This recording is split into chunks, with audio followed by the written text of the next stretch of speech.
जय हिंद, वंदे मातरम। आइए साहब, बिल्कुल निश्चित सफलता के लिए मैं doctor Devraj Harsh on the platform DT Bhagalpur, Divyansh teachers academy. Paper one और मॉक टेस्ट करते हैं ईवीएस का शुरुआत। श्रृंखला number one, pedagogy and content की। मोबाइल नंबर तो पता ही है साहब, ऑनलाइन बैच के संपूर्ण कोर्स के लिए।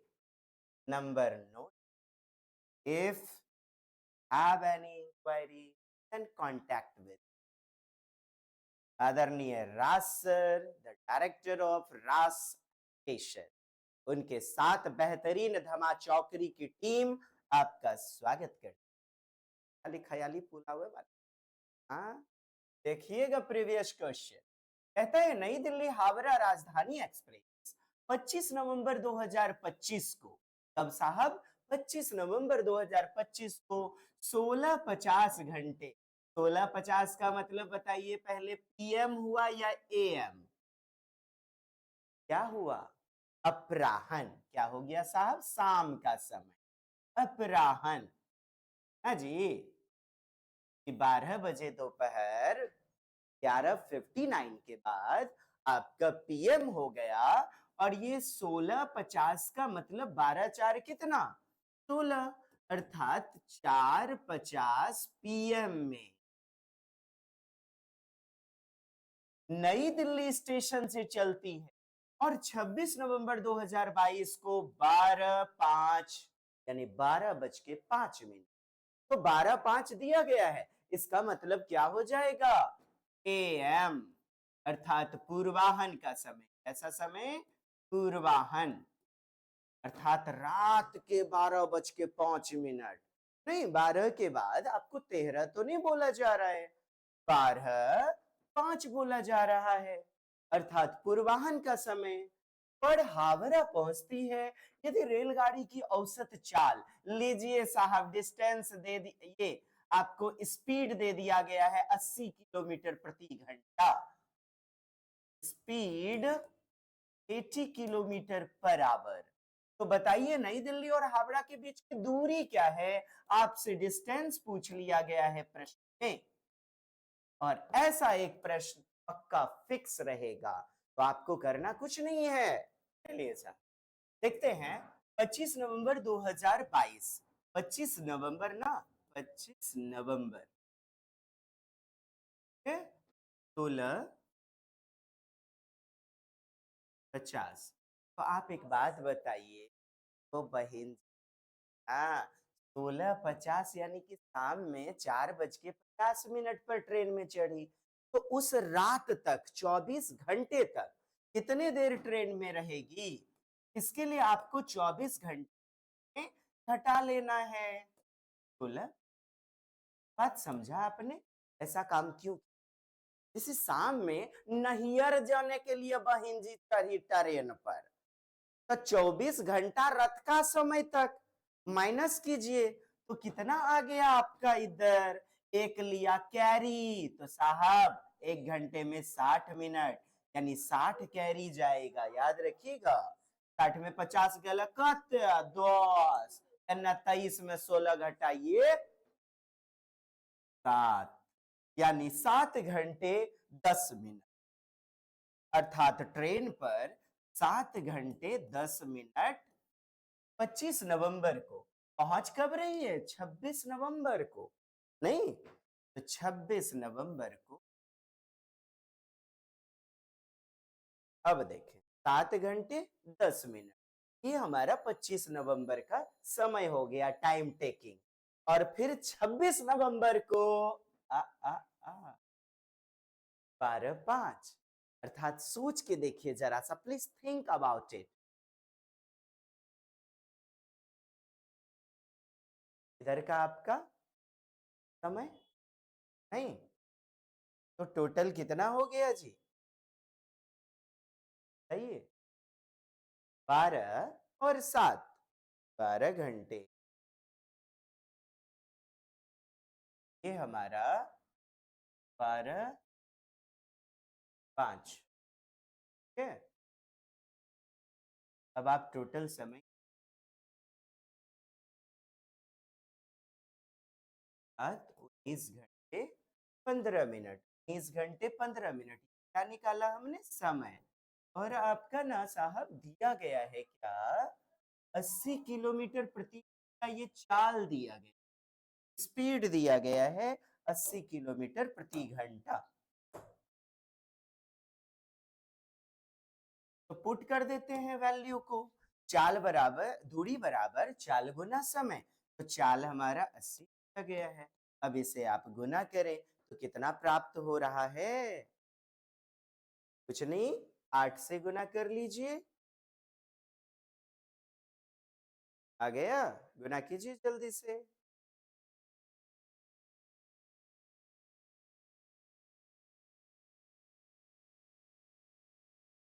चलिए निकल गया। तो ये हमारा 80 गुना 19 5 यानी कि 19 घंटे और इधर आपका 15 मिनट प्राप्त हो गया 0.0। तो 1532 ये हमारा उत्तर क्या प्राप्त हुआ 15। करके देखिए, एक प्रश्न तो पक्के आते हैं। अगला क्वेश्चन देखिएगा और कॉन्सेप्ट के साथ। सबसे पहले तो आप जानो भूकंप, अर्थक्वेक। अर्थक्वेक आने पर आपकी एनसीईआरटी पाठ्य पुस्तक भी कहती है क्या किया जाए सुरक्षा के लिए, इमारतों से दूर खुले में चले जाएं। भूकंप के कारण इमारत के गिरने की आशंका रहती है, खुले जगह में चले जाएं, किसी चौकी या दीवार के कोने में बैठ जाएं माथे को ढकते हुए, तो इमारत से दूर रहना। और आपसे पूछा गया प्रश्न, कल्पना कीजिए कि आप एक पार्क में उद्यान में हैं और भूकंप आ गया तो आप कौन सी सुरक्षा युक्ति अपनाएंगे। इमारत से दूर खुले में रहिए, यस। कहता है निकटतम इमारत में भाग जाइए, कहता है आ बैल मुझे मार। निकटतम इमारत में चले जाइए, गलत। वृक्ष के नीचे खड़े हो जाइए, वृक्ष का उखड़ने का डर नहीं होगा क्या। पार्क से निकलकर भागते हुए निकटतम सड़क पर चले। उत्तर क्या मिला, 1 नंबर। अगला आप देखिएगा मधुबनी कला में, मधुबनी मधुबनी जो कि बिहार का मधुबनी था, प्राकृतिक रंगों से, प्राकृतिक रंग नील, हल्दी ना जी से मिश्रित पुष्पों के वर्णों, पुष्प का, तो पुष्प का पत्ता होता है, उनसे हरा कलर ले लिया जाता है, नील से ब्लू कलर, उजला कलर सफेद पिसे हुए चावल के पाउडर से, हल्दी से पीला, है ना। तो पेड़ों की छाल से लुगदी, गोंद इत्यादि ले लिया जाता है और सबको मिलाकर के मिश्रित चावल के रंगीन पेस्ट से चित्रकला किया जाता है। कहाँ की बात है, मधुबनी कला, बिहार के दरभंगा में भी फेमस है। दरभंगा, पूर्णिया, सहरसा, मुजफ्फरपुर तथा नेपाल के कुछ क्षेत्र में प्रमुख चित्रकला किए जाते हैं। आपसे तो मधुबनी, मधुबनी जिला बिहार का। और ये ना, ये द्विबीज पत्री बाइकैटिलेडॉन्स होते हैं। द्विबीज पत्री, एक बीज पत्री मोनोकैटिलेडॉन्स नहीं, जिनका खाद्य के रूप में विभिन्न प्रकार से प्रयोग किया जाता है। तो आपने यह देख लिया। आगे आप जानते क्या बनाए जाते हैं मधुबनी कला में, तो मछली, मनुष्य, तरह तरह की आकृतियां, चित्रकारी दीवारों पर, घर के आंगन में सजाए जाते हैं मधुबनी। और प्रश्न रहा आपके लिए ये प्रीवियस, कौन से रूप में प्राकृतिक रंगों जैसे नील, हल्दी से मिश्रित और पुष्पों के वर्णों एवं पेड़ों की छाल से मिश्रित चावल के रंगीन पेस्ट से चित्रकला, पेंटिंग बनाई जाती है। आपका उत्तर क्या हो गया, मधुबनी। अच्छा, वर्ली चित्रकारी, मुंबई, मुंबई वर्ली जो जगह है, वर्ली जगह है, साथ ही साथ वर्ली चित्रकारी भी है। कलमकारी, कलमकारी आप जानते हैं, दो चीजें देखते हैं, तेलंगाना पोचमपल्ली, तेलंगाना पोचमपल्ली चित्रकार। तेलंगाना का जो पोचमपल्ली जगह है, और दूसरा आंध्र प्रदेश। आंध्र प्रदेश, आंध्र प्रदेश में साड़ी की क्वालिटी क्या क्या कहलाती है? बोलिए, कलमकारी कहलाती है, कलमकारी। और तेलंगाना पोचमपल्ली। अलग हो गया था ना दोनों। 2 जून 2014 ईस्वी को याद रखिएगा। 2 जून भाषाई आधार पर 2 जून 2014 को अलग हुए। Next question.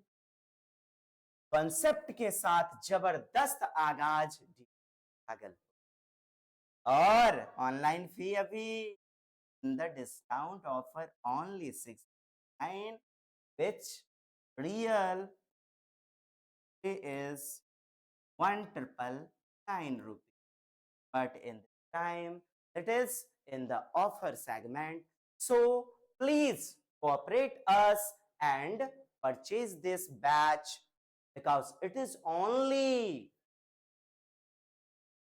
क्लास लेवल 1, और बेहतरीन मुजायरा, बेहतरीन नोट्स आपको लेवल 2 में प्राप्त हो।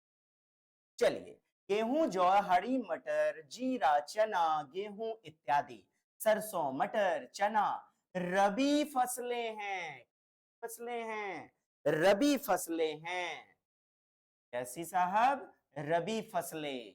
सरसों, मटर, चना सब देख रहे हैं, दलहनी फसल है, दलहनी फसल।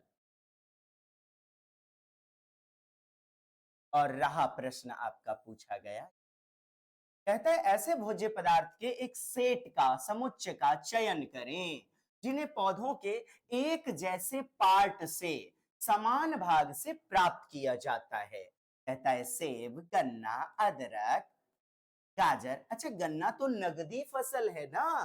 हरी मटर, जीरा, चना, गेहूं, पालक, जीरा, आलू। अच्छा, पालक, पत्ता गोभी ये पत्तों से प्राप्त किया जाता है ना।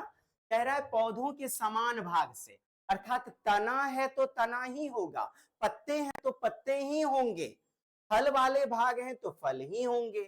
अब उत्तर बताइए डियर। समान भाग से जो प्राप्त किया जाता है जी।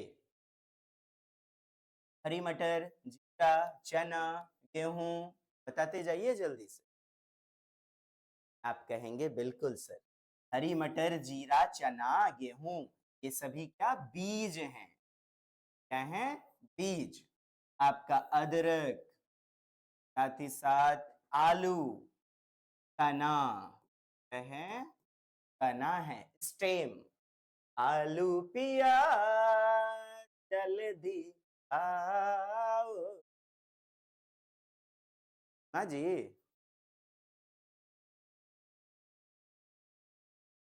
प्याज, याद रखिएगा, नोट कर लीजिए। तो तना कौन कौन से होते हैं आपसे पूछे गए हैं, कई बार पूछे जाते हैं। तना में आलू, हल्दी, प्याज, लहसुन, अदरक। तना में आलू, प्याज, हल्दी, लहसुन, अदरक। गन्ना, कमल डंठल। गन्ना, तना, स्टेम, कमल डंठल जी। और इन सब में देखे होंगे, कमल डंठल में, गन्ने में कलियां पाई जाती हैं। आलू को भी काटते हैं ना, देखिएगा गजरा जाता है, यानी आंख मिलने लगता है, नहीं देखते हैं, हरा हरा टाइप का, कलियां पाई जाती हैं। यहां से भी आपके प्रश्न पूछे गए हैं। तो कमल डंठल गन्ना याद रखिएगा डियर रसगुल्लाज।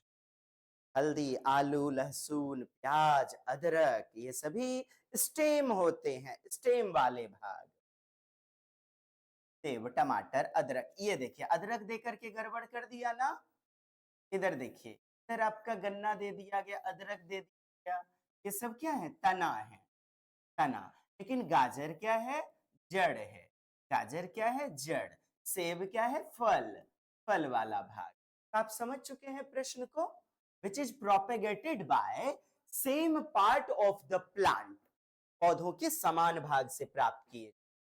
अगला कॉन्सेप्ट आपके लिए और प्रश्न है रहा ये, नीचे घटनाओं का क्रम दिया गया है जिससे नदी के जल में अत्यधिक पॉल्यूशन हो गया है, इसको सही क्रम ज्ञात कीजिए। तो सही क्रम ज्ञात करने के लिए आप सीरीज में ऐसे नदी के जल की गंध, अम्लता और रंग प्रभावित होते हैं।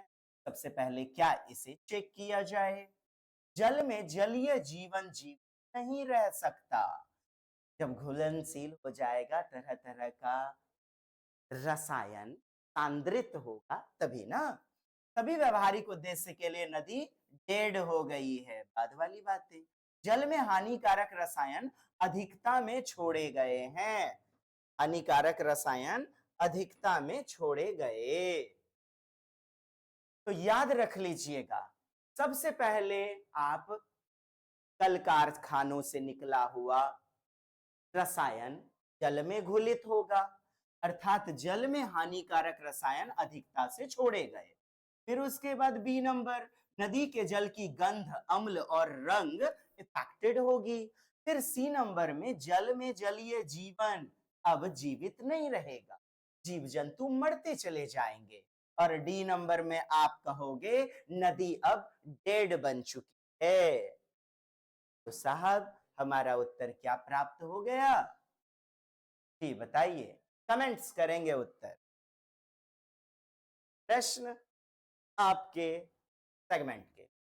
अब आइए और बेहतरीन जबरदस्त, कहा जा रहा है, आप क्वेश्चन देख लो, पौधों का प्रवर्धन बीजों द्वारा होता है, कौन सा?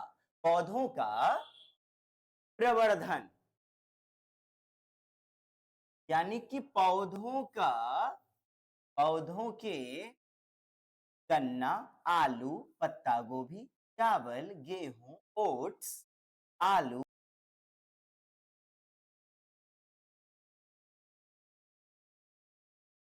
पुनः सुने साहब, क्या सुना आपने? चावल, गेहूं, ओट्स, ये सभी बीजों द्वारा प्राप्त होते हैं, इसी को प्रवर्धन कहा जाता है, प्रवर्धित होते हैं। और हरी मटर, जीरा, चना, गेहूं, मूंगफली, सरसों आपके सीड्स के द्वारा, बीजों के द्वारा। हमारा उत्तर यहां पर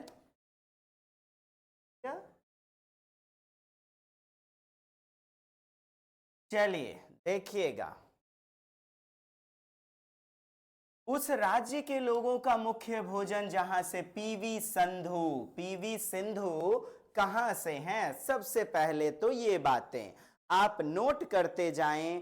पीवी सिंधु, नीरज चोपड़ा, जल्दी फटाफट नोट कीजिएगा। आज की कक्षा काफी बेहतरीन, जबरदस्त, बिंदास, झिंगा भात होने वाली है। पीवी सिंधु कहां से हैं? बोलिएगा। आंध्र प्रदेश, जहां से कर्णम मल्लेश्वरी हैं। पीवी सिंधु टोक्यो ओलंपिक 2020 में कांस्य पदक जीता था इन्होंने। क्या साहब? कांस्य पदक, टोक्यो ओलंपिक 2020। और ये ना बैडमिंटन खिलाड़ी हैं। क्या? बैडमिंटन खिलाड़ी। तो बताइए, आंध्र प्रदेश का भोजन क्या? इडली, चटनी, चावल, सांभर। इडली, चटनी, चावल, सांभर। इडली, सांभर, चावल, चटनी। इडली, चटनी, चावल, सांभर। और ये रहा आपका इडली, सांभर और चटनी, चावल। आंध्र प्रदेश, याद रखिए, पीवी सिंधु, टोक्यो ओलंपिक 2020 ना, क्या जीता हुआ था? कांस्य पदक जीता हुआ था। आंध्र प्रदेश की ही कर्णम मल्लेश्वरी हैं। 12 वर्ष से ही वो वेट लिफ्टिंग, भारोत्तोलक का काम करती हैं। 130 केजी तक हाईएस्ट वजन उठाया, 29 अंतरराष्ट्रीय मेडल जीते। कर्नम मल्लेश्वरी की बहन का नाम हीरा लीला ज्वाला, ना, पिता हवलदार।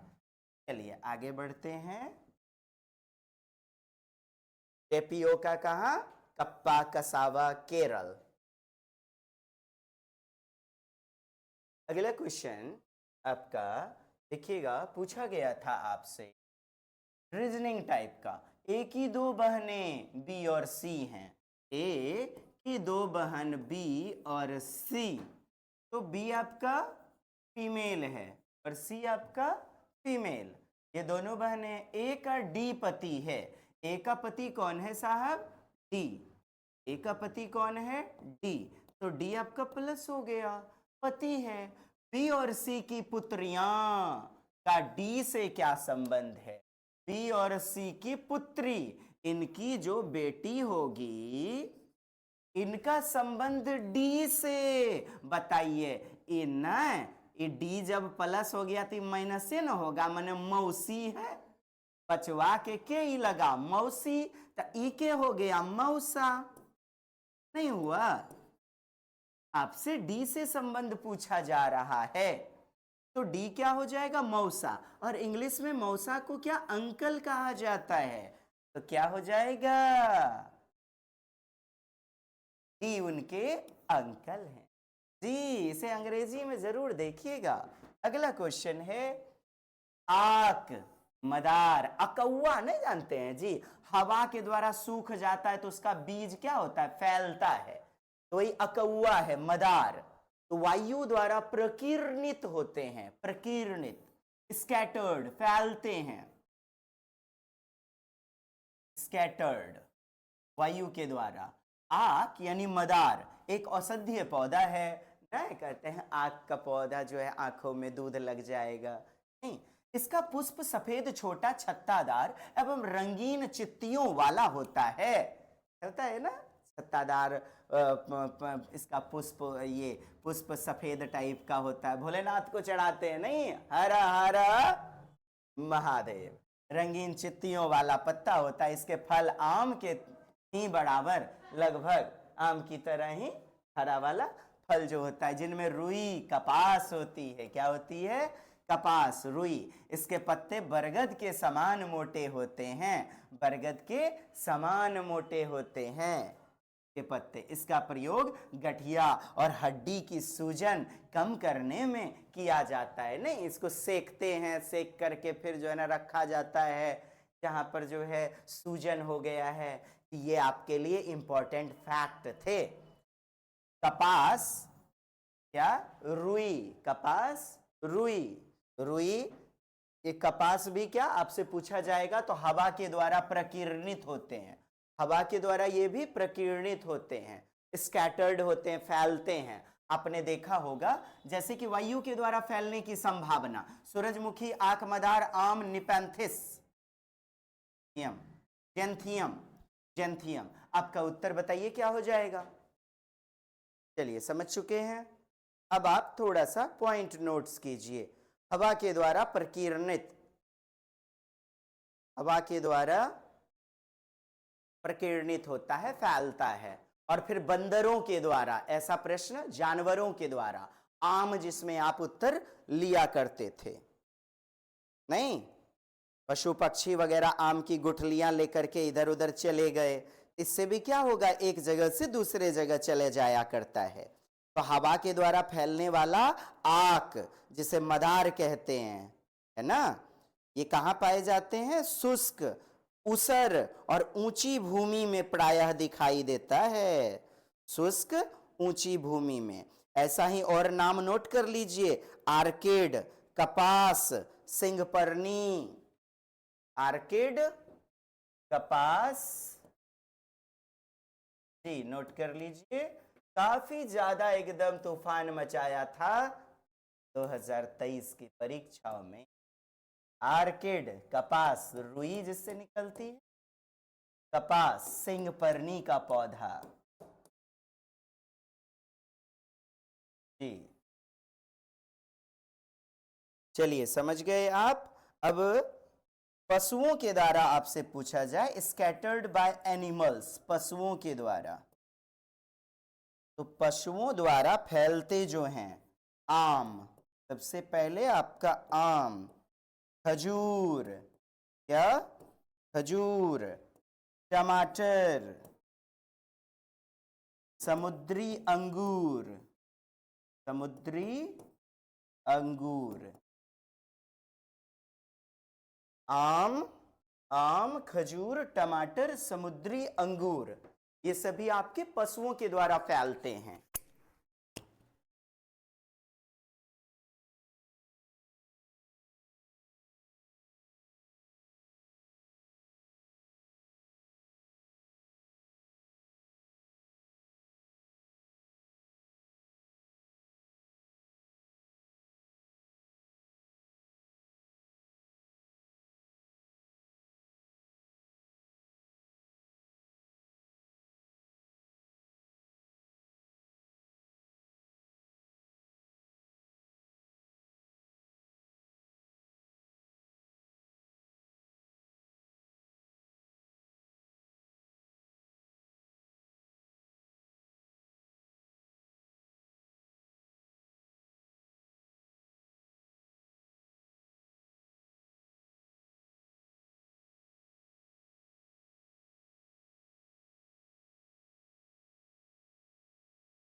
आपने बात पहले कॉन्सेप्ट,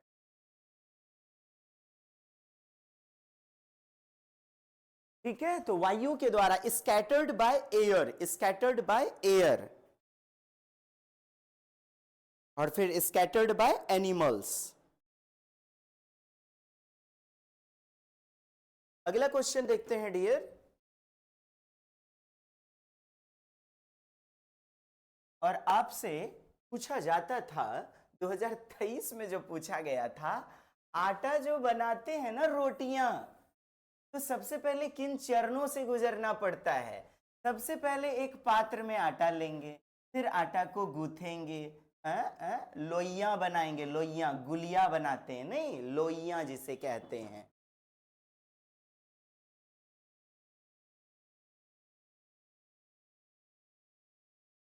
ना ना ना,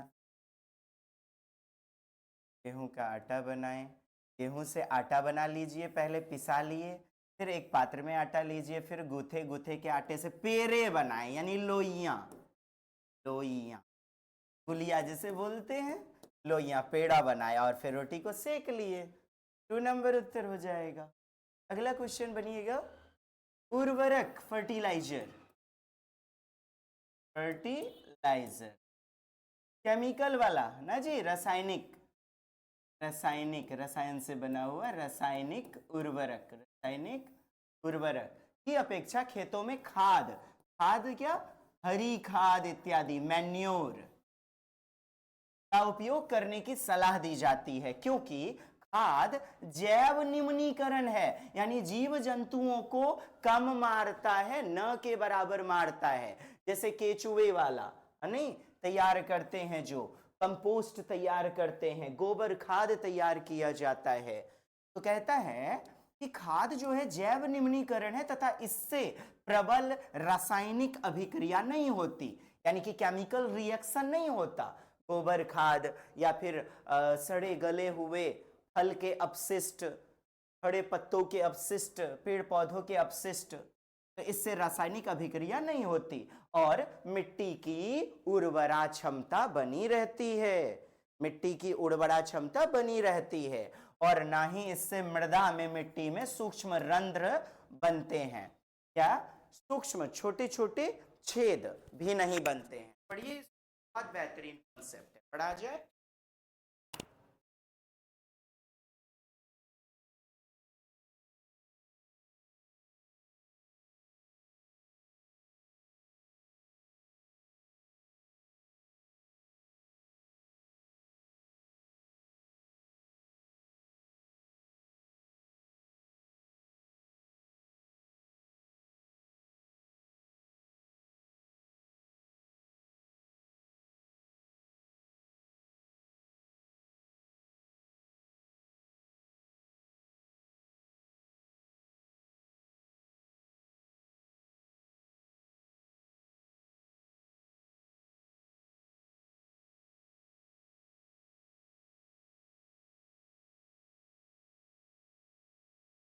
फोर्स क्या होता है? वायु का प्रवेश होता है मिट्टी, नमी बनी रहती है। हाँ,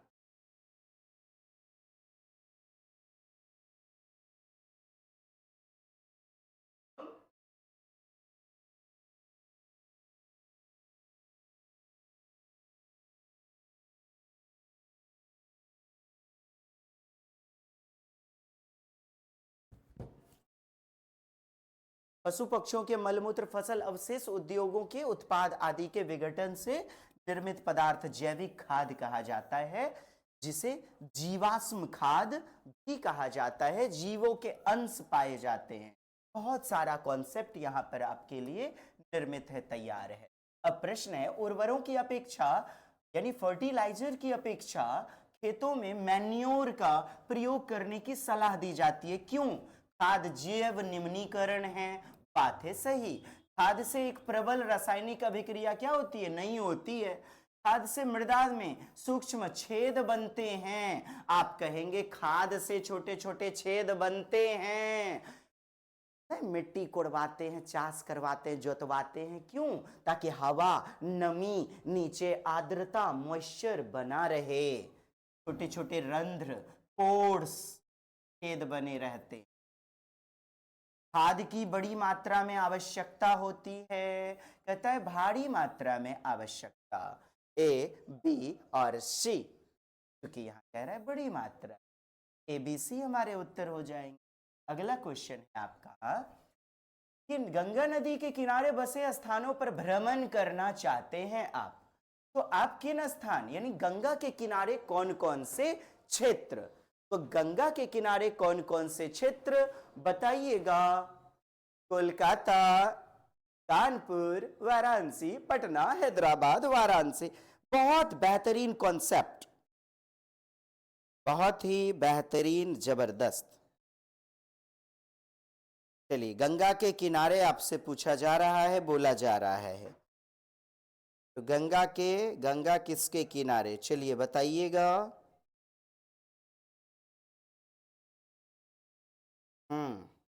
पटना, हैदराबाद, वाराणसी, भुवनेश्वर, पुरी, कहता है उड़ीसा, पुरी, जगन्नाथ, दार्जिलिंग, पश्चिम बंगाल, दार्जिलिंग, दिल्ली, कोलकाता, प्रयागराज, दिल्ली, यमुना, यमुना, कोलकाता, प्रयागराज। आपका कॉन्सेप्ट है गंगा नदी के किनारे बसे हुए, तो कोलकाता वो तो हुगली नदी है, गंगा नदी मिल जाती है। कानपुर, कानपुर यूपी, और गंगा नदी वाराणसी, बनारस। गंगा नदी उत्तराखंड के गंगोत्री हिमनद से निकलकर बंगाल की खाड़ी में अपना जल गिराती है। उत्तराखंड के गंगोत्री से निकलती है। कहां कहां? हरिद्वार के किनारे, प्रयागराज, कानपुर, वाराणसी, पटना, कोलकाता आदि गंगा नदी के स्थित हैं। अगला क्वेश्चन है आपका, कौन सा युग्म सही है? कहता है गेहूं है, टैप रूट, दो रूट देखेंगे, टैप रूट, मूसलाजड़, नहीं मूसलाजड़, इस प्रकार से जैसे गाजर का, मूली का, मूसलाजड़। और दूसरा आपका जकड़ाजड़। जकड़ाजड़ किसे? फाइब्रस रूट को कहा जाता है जकड़ाजड़, नहीं झोजा झोजा टाइप का, एकदम रेसेदार, तनिकवा तनिकवा, जैसे धनिया वगैरह आप देखे होंगे रेशेदार, ये क्या है, फाइब्रस रूट है, फाइब्रस रूट है। जकड़ा जड़, दो प्रकार की जड़ें आप देख लिए, ये क्या है, इस प्रकार से जड़, प्रकार से, जैसे सलजम वगैरह देखा होगा आपने, गाजर देखा होगा, मूली देखा होगा, नहीं, उनका जो है ना नीचे अरे लोलकी वाला भाग नहीं रहता है, आम का पौधा में भी देखा होगा आपने, आम वगैरह नीचे एकदम टैप रूट है, वो टैप रूट का उदाहरण है, किस रूट का, टैप रूट। तो मूसला जड़, तो मूसला जड़ किस किस में, बोलिएगा, मूली, धनिया, गाजर, ये गेहूं नहीं, मूली धनिया, ये आपका गाजर सही युग्म। गाजर में कैसा, जकड़ा जड़ कह रहा है, जबकि इसमें क्या पाया जाता है, टैप रूट पाया जाता है, अर्थात मूसला जड़।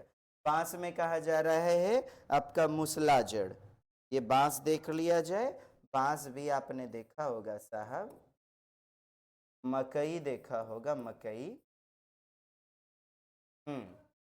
आपको देखने में लगता है, लेकिन उसके नीचे जड़ों में इस प्रकार से देखा होगा आपने, फाइब्रस रूट। गन्ने में आपने देखा होगा, बांसों में इत्यादि इस प्रकार से तनिकवा तनिकवा पिचकुनमा टाइप का, ये क्या है, फाइब्रस रूट है, फाइब्रस रूट है, अर्थात आपके कैसे हैं ये, जकड़ा जड़, जकड़ा जड़ हैं, जकड़ा जड़। ये तो गेहूं, धान, जौ, याद रखिएगा, गेहूं, धान, जौ, एकदम लिखते चलिए, आज का वीडियो आपके लिए बिल्कुल स्लो और बेहतरीन कॉन्सेप्ट के साथ। गेहूं, धान, जौ, ये क्या आपके जकड़ा, फाइब्रस रूट, जकड़ा जड़, जकड़ा जड़। और मूसला जड़ की यदि आप बात करते हैं, टैप रूट, तो टैप रूट में याद रख लीजिएगा, गाजर, धनिया,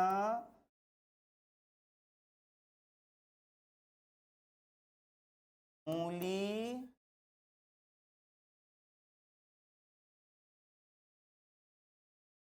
गाजर, धनिया, मूली,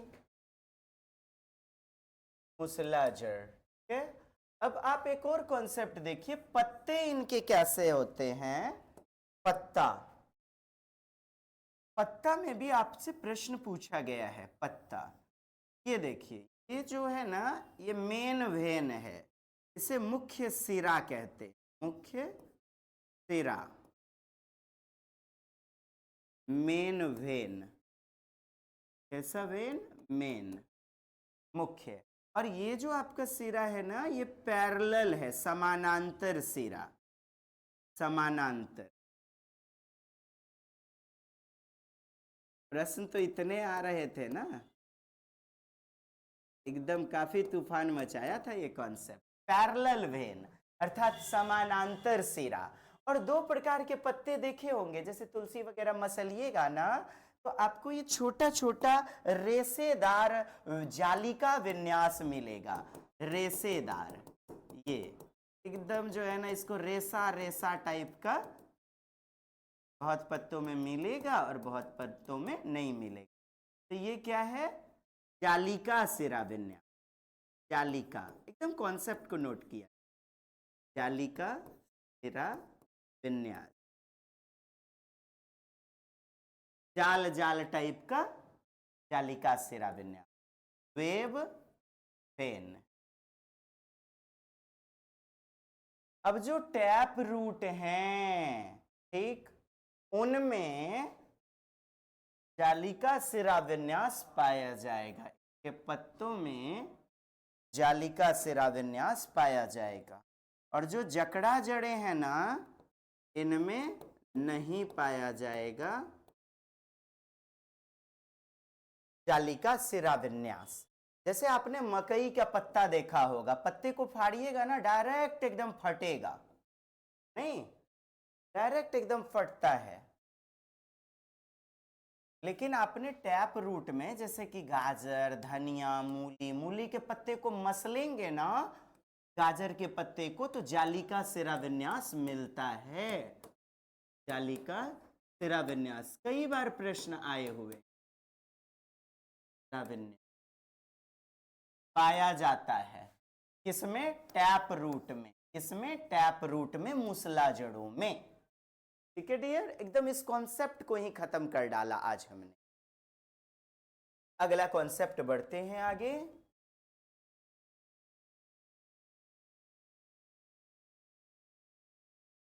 कौन सा जीव सांप या सर्प, मतलब कछुए और गिरगिट का निकटतम संबंधी है?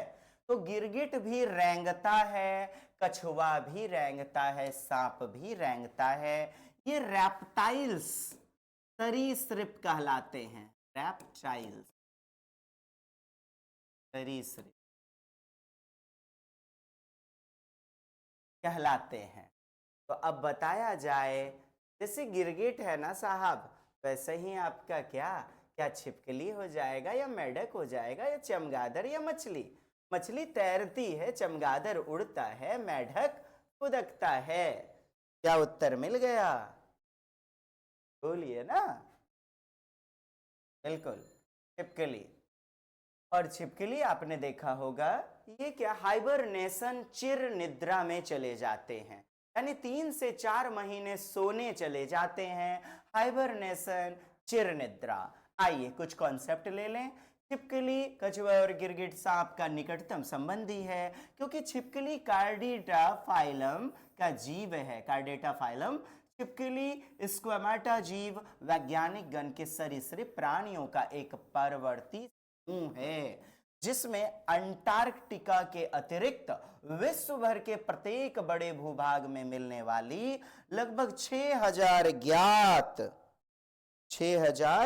ज्ञात जातियां सम्मिलित हैं। 6000 ज्ञात जातियां क्या हैं? सम्मिलित हैं। हमारा उत्तर क्या हो जाएगा? कछुए, गिरगिट इत्यादि। तो क्या पाया गया? छिपकली। Next question.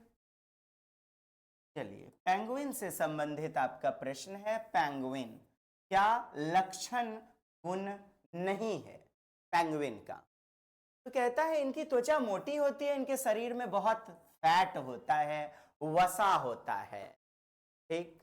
कहता है इनका शरीर धारा रेखीय, यानी कि धारा को चीरने वाला, इस प्रकार से रेखीय, इस प्रकार से नहीं, जैसे सील होता है, जैसे डॉल्फिन का मुंह होता है, इस प्रकार से धारा रेखीय। आप कहेंगे जी हाँ, ये भी सही है। वे अपना रंग आसपास के वातावरण के अनुसार बदलते हैं। वे साथ साथ इकट्ठे होकर तथा चिपक कर जीवित रहते हैं। क्या ये साथ साथ रहते हैं? क्या ये समूह में रहते हैं? बताइए। लक्षण कौन सा नहीं है? आप कहेंगे वातावरण के अनुसार ये रंग नहीं बदलते, वातावरण के अनुसार रंग नहीं बदलते। कमेंट्स करें जी। बेहतरीन।